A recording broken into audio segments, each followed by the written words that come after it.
आपकी बार ये बोलिए, 11 साल फिर से 4 सवाल आ गए कांग्रेस के, और सर्वे में भी ये सवाल अभी फिलहाल नहीं दिख रहे, लेकिन आपको क्या लग रहा प्रदीप? मानक जी, जिस सच पर अब तुम्हारे अपने भी मुहर लगा रहे हैं, उसे झूठ कहकर तुम खुद को ही झुठला रहे हो। ये देश की जनता कह रही है, क्योंकि जब कांग्रेस पार्टी के खुद के सीनियर नेता, farmer MOS external affairs Shashi Tharoor, farmer I&B minister Manish Tiwari, जब ये सब एक पार्लियामेंट्री डेलीगेशन में जाते हैं और सर्वसम्मति से ये कहते हैं कि ये ऑल पार्टी डेलीगेशन एक ह्यूज सक्सेस रहा है, तो मुझे लगता है इसका विरोध कर कांग्रेस पार्टी अपनों को तो झुठला ही रही है, परंतु राहुल गांधी की जो कोटरी है वो देश के खिलाफ खड़ी हुई है और एक रीपैकेज सबूत गैंग है। अब सुनिए, जब शशि थरूर वापस आते हैं क्या कहते हैं। शशि थरूर कहते हैं कि मेरी रिमार्केबल मीटिंग हुई 20 से 25 मिनट की US vice president JD Vance के साथ में। इतनी अच्छी मीटिंग शायद ही कभी हुई थी। उन्होंने हमारी हर बात को सुना, वो कंधे से कंधा मिलाकर हमारे साथ खड़े हुए हैं, परंतु राहुल गांधी नहीं सुन पा रहे। चलिए कोई बात नहीं भैया।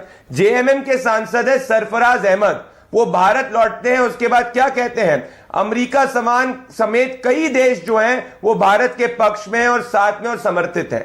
तो अगर कांग्रेस पार्टी और राहुल गांधी को लगता है कि ये गलत है, तो फिर इनको पार्टी से सस्पेंड कर देना चाहिए, पर ये नहीं करेंगे, क्योंकि ये भी जानते हैं कि आज दुनिया की सच्चाई सिर्फ एक है मानक जी, कि भारत ने ऑपरेशन सिंदूर के अंदर नैरेटिव भी जीता है, ऑपरेशन सिंदूर में पाकिस्तान को निस्तानबूत उसके आतंक के ठिकानों को भी किया है। अब यशवंत जी के सर्वे की एक एसेंशियल बात यह है, और मैं बताना चाहता हूं क्या, कि अगर कोई भी पूछेगा इस देश के बच्चे से कि क्या प्रधानमंत्री नरेंद्र मोदी जी के अलावा कोई दूसरा कांग्रेस का प्रधानमंत्री अगर होता तो क्या वो पाकिस्तान के अंदर हमला कर पाता, क्या राहुल गांधी की सरकार पाकिस्तान के अंदर हमला कर पाती, 100 में से 100 लोग कहते नहीं कर पाती। एसेंस यही है कि नेशनल सिक्योरिटी के अंदर आज देश प्रधानमंत्री मोदी जी की सरकार को ट्रस्ट करता है और कांग्रेस को ट्रस्ट नहीं करता। चलिए मैं ओपन चैलेंज देता हूं मानक जी आपके शो पे कांग्रेस के प्रवक्ता को।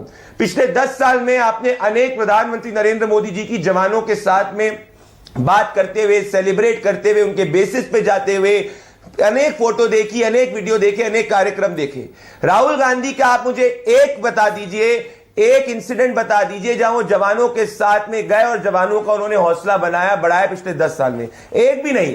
परंतु चीनी एम्बेसडर के साथ में चोरी छिपके डोकलाम के वक्त में वो गए थे और उन्होंने कहा था कि चीन की सेना ने हिंदुस्तान की सेना की पिटाई करी, परंतु सच्चाई ये थी कि हिंदुस्तान की सेना ने चीन की सेना की पिटाई करी। प्रदीप एक सेकंड, जो व्यक्ति पूछे कि हिंदुस्तान की जहाज गिरे, मुझे 10 सेकंड दे दीजिएगा। प्रदीप 1 सेकंड, एक सवाल छोटा सा प्रदीप, आपने ये जो यशवंत के सर्वे का जिक्र किया, आपने भी देखिए कह दिया ये सवाल और पूछ लिया होता। खैर चलिए यशवंत, अगली बार नोट कर लीजिए, अगली बार पूछ लीजिएगा, दोनों के नोट कर लीजिए। बिल्कुल, दोनों के नोट। हाँ, पर प्रदीप देखिए एक सवाल, मैंने ये नहीं कहा। अरे मत, ना सुनिए, अरे आपका सवाल वही था, अगर ये पूछा होता कि कांग्रेस की सरकार होती तो हमला होता या नहीं, पूछ लेंगे, वो भी आ जाएगा, कोई बात नहीं। मैं प्रदीप सवाल दूसरा कर रहा हूं। सवाल मेरा ये, आप यशवंत के सर्वे में एक सवाल और है, वो ये कि क्या विपक्षी डेलीगेशन चुनने में आपने राजनीति की?